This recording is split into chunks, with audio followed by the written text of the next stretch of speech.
During the Dreamtime, the entire earth lay in a state of slumber. Nothing stirred, nothing grew. A profound silence enveloped everything. Beneath the earth's crust, the animals, birds, and reptiles slept. Then, one day, the rainbow serpent awoke from her dormant state and forcefully emerged through the earth's crust, displacing the stones in her path. Surveying her surroundings, she traversed the land in all directions, journeying far and wide. Along her path, she left winding tracks and the imprints of her sleeping form. After completing her travels, she returned to her initial spot and summoned the frogs, urging, "Come out." The frogs, sluggish from their slumber beneath the earth's crust, hesitated as their bellies were laden with water accumulated during their sleep. The rainbow serpent playfully tickled their stomachs, eliciting laughter that caused the water to flow across the earth, filling the tracks left by her wanderings. This is how lakes and rivers came into existence. Subsequently, grass began to sprout, trees emerged, and life burgeoned on earth. The animals, birds, and reptiles awoke, following the rainbow serpent, the mother of life, across the land. Joyful on earth, each species lived and hunted for sustenance within their respective tribes. The kangaroo, wallaby, and emu tribes inhabited the plains, reptile tribes nestled among rocks and stones, and bird tribes soared through the air, residing in the trees. The rainbow serpent established laws that all were expected to abide by. "Those who uphold my laws shall be generously rewarded, I shall grant them a human form. They and their descendants shall roam this earth indefinitely. This shall be their homeland. Those who defy my laws shall face consequences. They shall be transformed into stone, never to tread the earth again." Consequently, the lawbreakers were turned into stones, becoming mountains and hills, standing perpetually to oversee tribes hunting for food at their feet. Those who adhered to her laws were transformed into human form, each receiving their own totem from the animal, bird, or reptile of their origin. The tribes identified themselves through their unique totems: kangaroo, emu, carpet snake, and numerous others. To ensure none would go hungry, the rainbow serpent decreed that no one should consume their own totem but only those of other totems, providing sustenance for all. Thus, the tribes coexisted in the land bestowed upon them by the Mother of Life, the rainbow serpent, knowing that the land would always be theirs. With a cultural legacy spanning an impressive 65,000 years, the Australian Aborigines hold the record for the longest continuous cultural history among all human groups on Earth.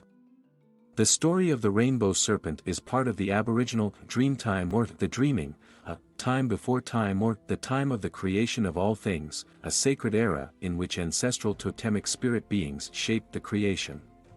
In contrast, when one uses the term dreaming, this often refers to a set of beliefs of a specific group of Aboriginal people. Before humans, animals, and plants came into being, their souls existed. When these souls enter physical life, all but one of the souls became plants or animals, with the last one becoming human and acting as a custodian or guardian to the natural world around them. Thus, every person essentially exists eternally in the dreaming. This eternal part predates an individual's life and persists beyond its end.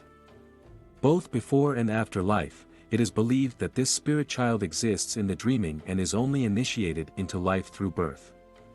The spirit of the child is culturally understood to enter the developing fetus during the 5th month of pregnancy.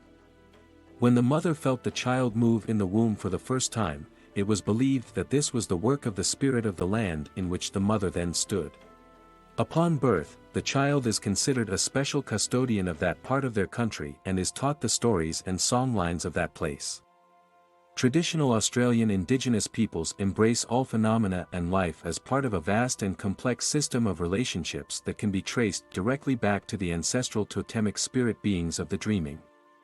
According to the Aboriginal worldview, every significant activity, event, or life process in the past leaves a vibrational imprint in the earth. The contours of the land, its mountains, rocks, riverbeds, and waterholes, function as a symbolic trace of metaphysical beings who shaped our world. The meaning and significance of particular places and creatures are wedded to their origin in the dreaming, and certain places have a particular potency and sacredness, which the Aborigines call its dreaming.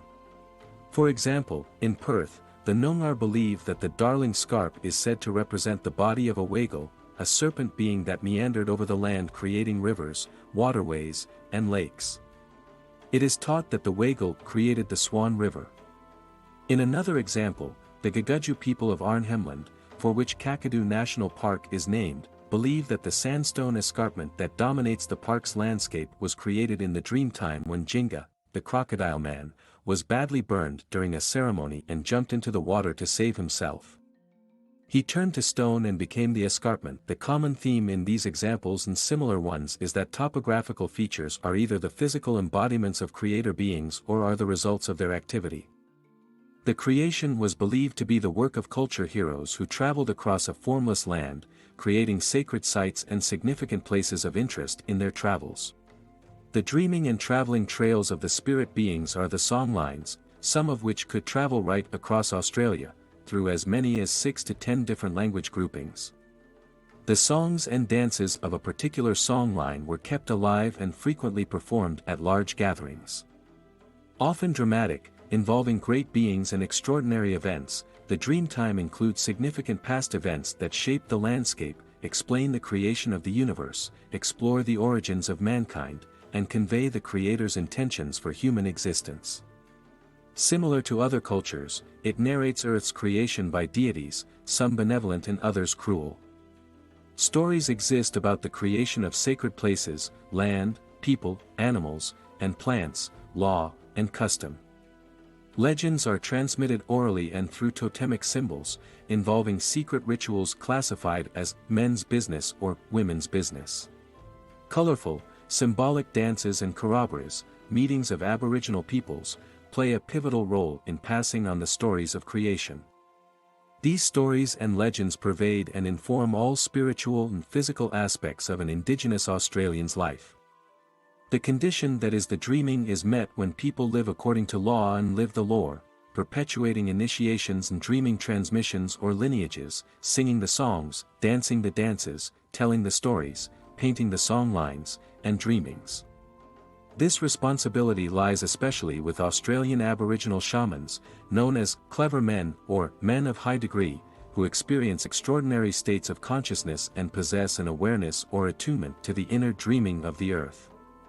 The chosen one undergoes ritualistic killing, followed by a wondrous journey, often an aerial ascent to a strange realm, meeting sky gods like Bai-Aim, Biril, Goan, and Bunjil, and being reborn as the tribal shaman.